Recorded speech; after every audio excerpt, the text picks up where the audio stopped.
Sabay-sabay natin alamin ang mga kaganapan na nangyayari sa ating bansa.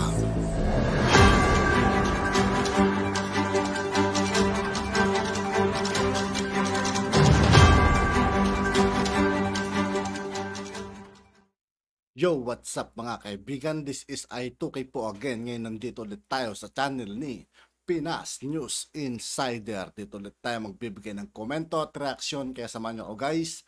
Let's go! Ito ang nakakagulat. Trending ngayon sa mundo ng social media ang di umano'y balitang inutil ka. Hindi sila dapat tratuhin bilang VIP. Ito ang naging mainit na banat ni Senator Raffy Tulfo sa mga suhulang immigration officer sa pagdinig sa Senado dahil sa di umano'y human smuggling na nangyayari sa loob ng NAIA.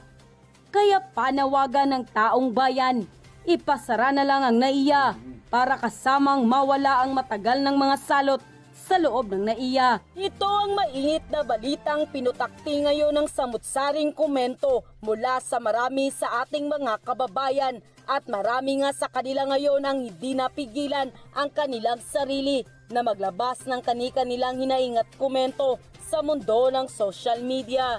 Pero bago ang lahat, kung bago pa lamang kayo, sa lahat ng hindi pa nakasubscribe mga kaibigan kay Pinas News Insider, mag-subscribe na po tayo at huwag nyo rin pong kalimutan mag-subscribe dito sa aking channel.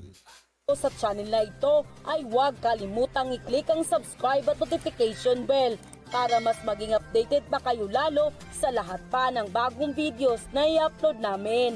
At yun na nga mga kababayan, mainit na pinag-uusapan ngayon sa mundo ng social media ang di umano'y balitang. Matapos magsagawa ng investigasyon ang Senate Blue Ribbon Committee patungkol sa aligasyon ng human smuggling na nangyayari di umano sa loob ng NAIA, tila nagturuan ng CAAP, MIA at PNP Aviation Security Group kung papaano nakalipad ang isang private plane, gayong mayroon itong mga pasahero na hindi naman dumaan sa tamang proseso na pinapatupad ng NAIA sa kanilang mga pasahero.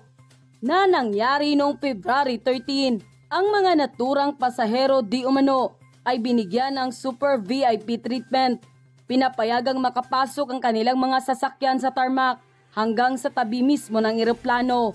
Hindi sila dumaan sa standard inspection procedure tulad ng mga ordinaryong pasahero ng eroplano na pumipila sa immigration booth para sa mga international flights na kung saan sumasailalim sa biometrics at iba pang screening procedure. At matapos marinig ng mga mangbabatas ang naging paliwanag ng mga opisyal na tila nagturuan kung sino ang dapat sisihin sa nangyaring ito. Kaya naman hindi na nga napigilan ni Senator Raffy Tulfo na tawagin silang inutil dahil ang insidenteng ito na nangyayari sa loob ng NAIA ay magpapatas hindi lamang sa posibleng smuggle ng mga individual, kundi pati na rin sa hindi pagsunod sa regulasyon sa paliparan na naglalagay sa panganib ng ating pangbansang seguridad. At ang illegal na aktibidad na ito ay maaaring makapinsala sa ating bansang Pilipinas. At dahil nga sa balitang ito, hindi naman mapigilan ng marami sa ating mga kababayan na magbigay ng kanilang hinaing at komento sa mundo ng social media. At ayon pa sa kanila, "Thank you, Idol. Dapat isara na talaga yan. That airport is a nightmare. Mga tanimbala at iba-iba pang mga incident na nangyayari sa airport na yan. Isa na ako dyan. They scared me that they can stop me from going abroad." Then binawi naman niya at sinabi, "Anyways, hindi naman kita mabigyan ng trabaho dito sa Pinas." Sir, ang totoo, gusto po naming ipasarang NAIA ninyong airport, sir. Kasi po ang pinsan ko, galing sa California, USA. Lahat ng chocolate sa packages, ubos, walang natira po. Noong 2019 or... Grabe yung mga tao sa NAIA, no? Kaya dapat ipasara na talaga yan. Palitan na lang yung mga nag-handle dyan. Dapat talaga ibalik na rin yung pangalan ng NAIA. Hindi na dapat NAIA yan, dapat MIA. Tama lang din yung mga pinagsisigawan ng mga tao na isa na lang ang NAIA. Tapos may mga anomalya pa. Tulad yan. May mga hindi pa dumadaan sa tapong proseso. Kumbaga, shortcut na lang. Mga tao talaga nasisilaw sa pera, mga kaibigan, yung mga nandito. Or 2020 po.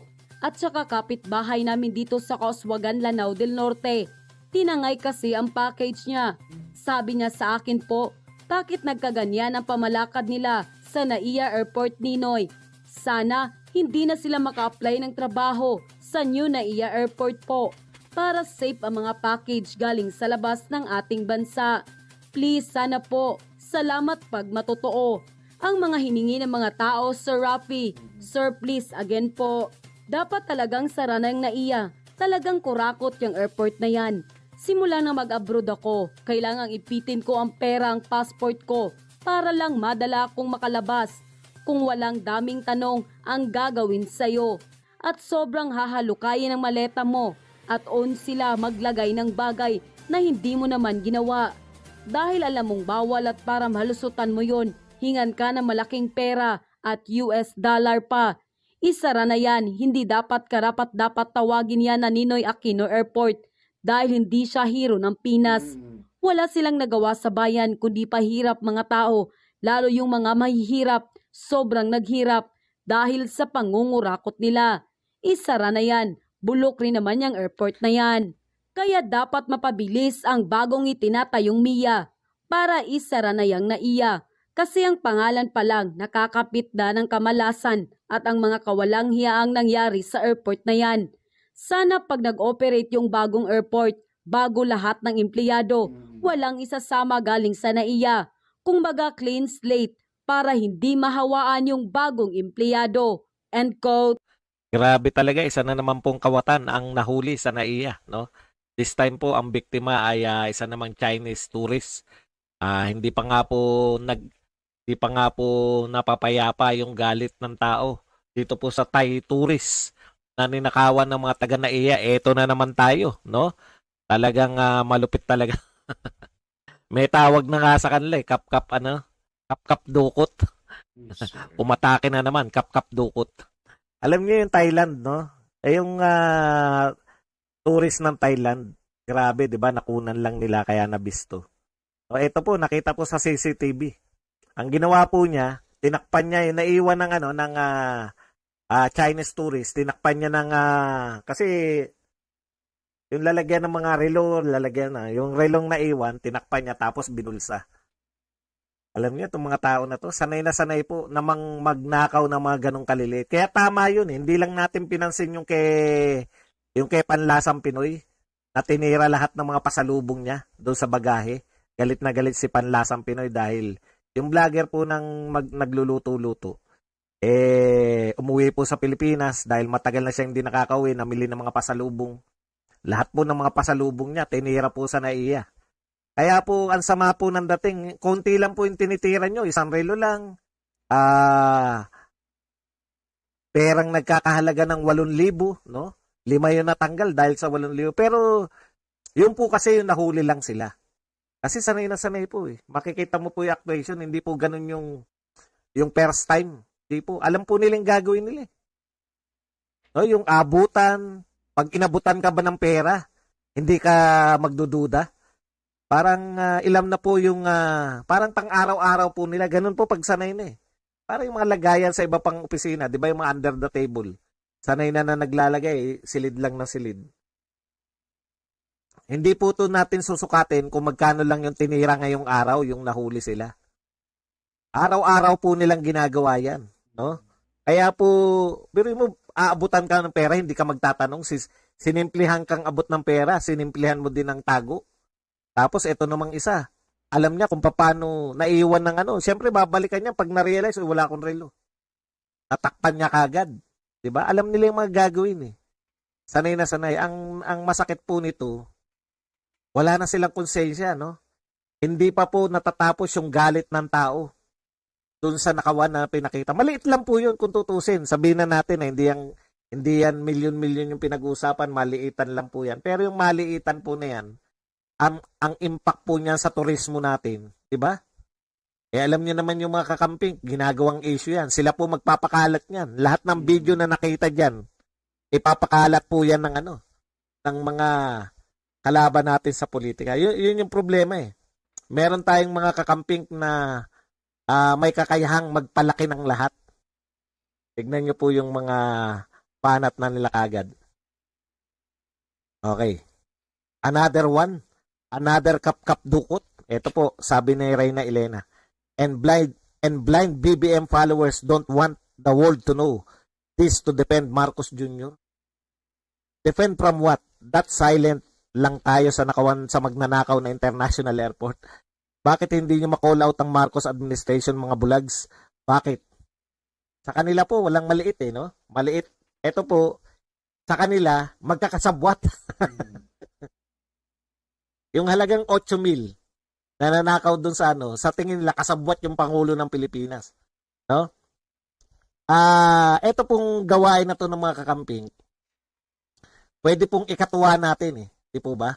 Ako natutuwa po ako kasi wala na silang maibato Wala silang maibato na tunay na issue sa ating Pangulo. Kung hindi yung alam na alam ng lahat ng tao na wala siyang kinalaman. Sino naman pong baliw na tao yung mag-iisip na may koneksyon? Yung magnanakaw ng 8,000, magnanakaw ng relo. May koneksyon siya, sindikato na pinangungunahan ng Pangulo. Ganun nila gustong palabasin Tahimik daw tayo. Hindi po kami tahimik. Galit nga kami. Dahil yan po, bit mo pagtatakpan yan, kitang-kita sa CCTV yan. No? Baliktad po yung mga utak nila, akala nila, porket follower kan, yun yung sinasabi ng mga bulag-bulag ba kami? Hindi naman kami bulag, nakita naman namin yan Pero hindi po yan ang dahilan. No? Hindi po alam po namin na may gawain ganyan sa NAIA at dapat kalusin yung mga tao riyan. Pero hindi po dahil masamang tao na yung Pangulo ng Pilipinas. Ang layo naman po ng NAIA sa Okay. Ito pa po. Bakit po ganyan sila mag-isip, di ba? Ganyan po sila mag-isip dahil sa ganito. Ito po yung sagutin na rin nila ng mga kakamping na rin po. Ito po ang kanilang sagot. Sabi ni Nikki, now that he is president, theoretically, lahat ng nangyayari sa bansa ay kasalanan nga niya. Antindi, no? Lahat ng nangyayari sa bansa ay kasalanan nga niya. Ginusto niya yan Dapat prepared siya na ma-blame. Pero huwag kang mag-alala, pati ikaw isasama ka namin sa sisi, pulangaw ka. Huwag ka na malungkot, dadamay ka namin. Ibig sabihin, sa kanila, hindi po uso, sa utak po ng mga kakamping, hindi po uso yung isolated case to. O hindi naman isolated, sabihin na natin na malawakan yan sa NAIA. No? Pero lahat po ng sisi, ayun sabi nila, now that he is president, theoretically, lahat ng nangyayari sa bansa ay kasalanan niya. So kung may nang rape, kasalanan ng presidente. Bobo na lang siguro yung mga tao nag-iisip ng mga ganun, guys, Ano man nangyayari kung anomalya sa airport, isisisi pa sa Pangulo. O kung ano man nangyayaring kamalian sa ating bansa, isisisi nila lahat sa Pangulo. Yung mga tao na lang mag-iisip ng mga ganyan ngayon. Mga kakamping ka at mga dilawan.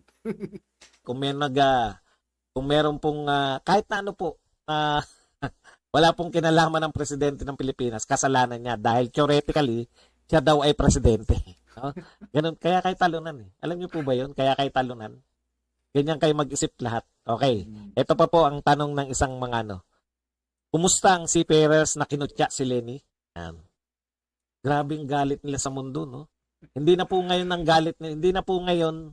galit ang mga kakamping sa Marcos at Duterte lang. Sa mga supporters na rin po. Sa mga butante. Kumusta mga seafarers na kinutya si Lenny? Kumusta mga transport groups na hindi pinili si Lenny? Kumusta mga mangingisda na hindi pinili si Lenny? Kumusta mga guro na hindi sinuportahan si Lenny? Panindigan nyo at enjoy nyo ang gobyerno na pinili nyo. Okay, kinukumusta nyo kung kumusta sila? Nagpapasalamat po sila at hindi nanalo si Lenny dahil naligtas po kami sa kapahamakan. That's right. That's right. Na yan sisi nyo, sa totoo lang po, dapat nga magdiwang tayo. No? Kung ako po supporter ni Pangulong Marcos ngayon, Karapat dapat pong ipagdiwang to. Yan lang yung mga binabaton yung issue. Dinadamay lang siya sa mga magnanakaw sa NAIA. Parang ipang-isip bata na rin yung mga ganyang ginagawa nila ngayon. Maliliit po yan. Wala pong maibatong malaking issue sa ating Pangulo, panay chismis. Panay yung pilit na pag-ugnay. No?